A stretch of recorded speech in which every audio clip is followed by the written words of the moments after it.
I've got a list right here, you guys, of icks that I would get on first dates. And this is about to be really juicy, and let me know if you guys want more than just this one video, because I could literally talk about this forever, or even about men or whatever. Like, I am so good at identifying red flags, and yeah, I have grown so much that a lot of these things I used to accept would never do it nowadays. So let's get started. Number 1, mansplaining. If a man tries to mansplain his entire career in the first date and is hardly letting you speak or not letting you speak at all, this is your sign. That is a huge ick and a big red flag. I would not want to go on another date with this man, unless if they offered me an apology, but I guarantee they don't even know that they're making this mistake. But that is a gross thing to only talk about yourself. So it is a no for me. And a good way to also humble someone, this actually happened to me one time, where someone was talking to me about like the stock market, and I just said that, oh, what are you invested in? And they were so quiet. I humbled this man because I showed that I knew what I was talking about, so he immediately changed the subject.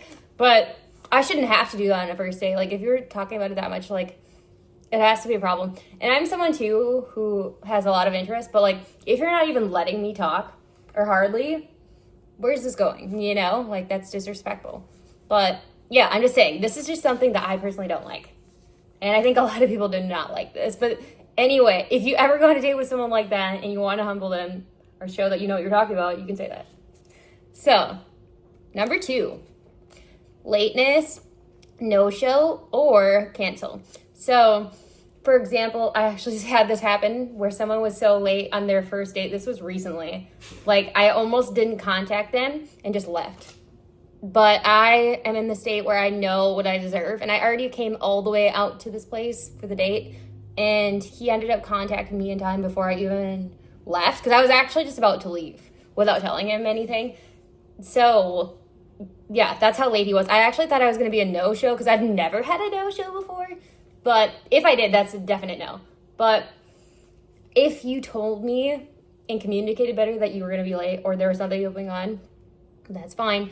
But literally, this man was so late. And I think it was almost like a half hour late. Maybe just a little bit less than that. But it was so late that I was like, is he coming? Is this the right time? The right day? Like, I was just double guessing everything. But that is a no. And he didn't really give me like a full explanation, but I'm like, that's not cool. That's really not cool. But anyway, that's how the standards can be sometimes with men. That is really bad, honestly. That was Hinge man. That's awful. Anyway, my friends are a pilot and my sister, yeah. But that is some awful behavior. So then, number 3, if you talk more about yourself the entire day, like, that is showing, 1, you're selfish, or 2, you just don't know what you're doing. But come on, like, you can only talk about yourself the entire time. That is the biggest red flag I've ever seen. I don't want to get married to you.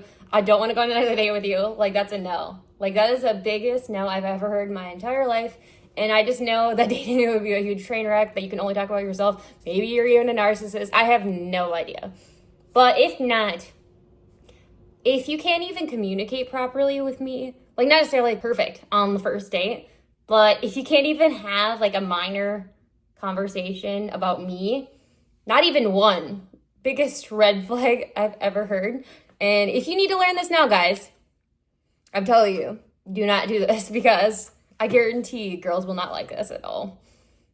So, number 4, on your phone.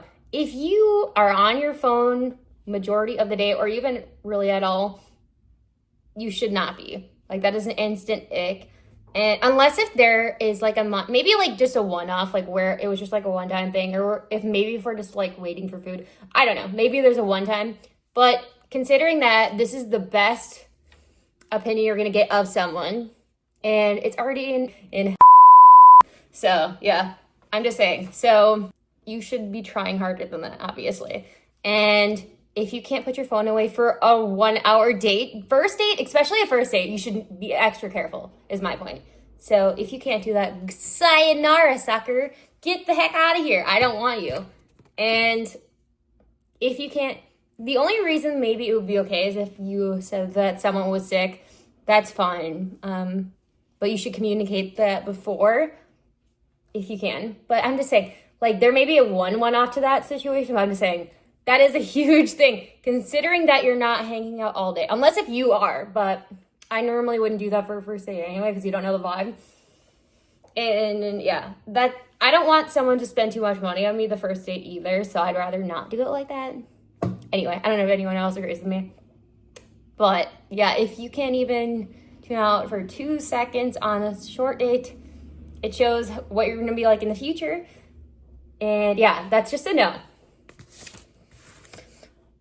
Number 5, love bombing. So if you are someone who is literally saying that you're very interested, you only want to be with me, well, you want to delete the apps, saying that you really like me the best. For example, like say, hey, you should use my membership with me, like from now on. Like talking about the future on the first date, unless if it's about a second date, then it's a no. If it's about a second date, that's okay. So, but I'm saying like, if you are trying to get someone underhook by saying that you're more interested than you are, or maybe some people are just like that, but I'm saying that is a big, big red flag because that love bombing could really blow up and turn out horribly. And sometimes it's not love bombing. I also have to be careful because sometimes I can't tell the difference between love bombing and genuine interest. Does anyone else feel this way, or is it just a me thing? Can you let me know if you agree with any of that? Oh, number 6, getting too drunk. So, especially on a first date, I don't mind if you're drinking or like had a few drinks before. That's no problem at all, as long as if you know your tolerance and that you're okay. But if I'm literally taking care of you the entire day, it's not going to be a fun date. And I'm probably not going to want to go on another date with you. Unless if you apologize to me. But if you don't even apologize, I'm not going to contact you. I'm not going to play mom. So, but sometimes you have to play mom on the first date when it comes to drinking. And I'm like, there was one time where I was literally taking care of this man. And it was so bad. And he was like confessing his feelings for me. Ew. It was like 2 red flags at once there. But yeah.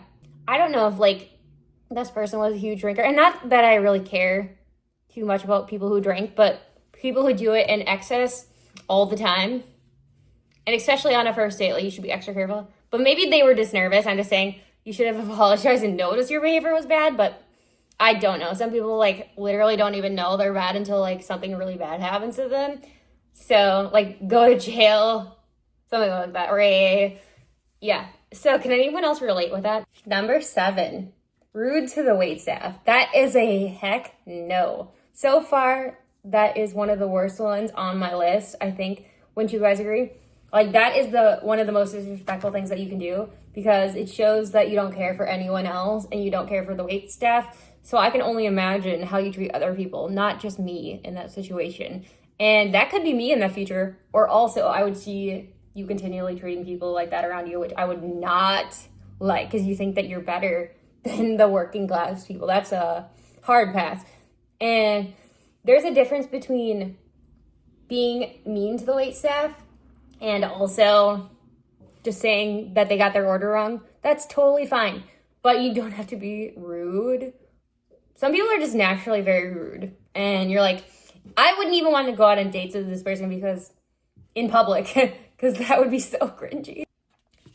Number 7, ignoring boundaries. So if you are on a date and this person is pushing your boundaries, like for example, if they're trying to touch you or kiss you and you say no and they don't listen, oh my gosh, run the other direction. What else are they going to do to you? What else? If they're already showing this big red flag on the first date, like literally about ready to call the police, go to the bar, get an angel shot. Like, I'm saying that is some crazy, like that is showing that they may be crazy, like psycho. Not even kidding. Like that is some bizarre behavior. And I have never had that happen, thankfully, but I'm saying, especially on a first date, I feel like you should be really putting your best foot forward. So the fact that if it happened on a first date, oh my gosh, run so far out that door. You don't even by the way, you don't even have to stay for dates. Not that I've ever had that happen, but there's been a few times where I wasn't interested. So I normally would just wait it out, but if you ever feel a red flag, just leave. Just leave. But I'm pretty good at like weeding through the bad ones. I mean, I used to be really bad about it when I was younger, but like more before we went on like formal dates, so it was a little bit different scenario. But if you're going on a formal dates, especially with like strangers or people you don't know well enough yet, I'm just saying, don't be afraid to leave. Do you guys want more? Because this is so fun to talk about.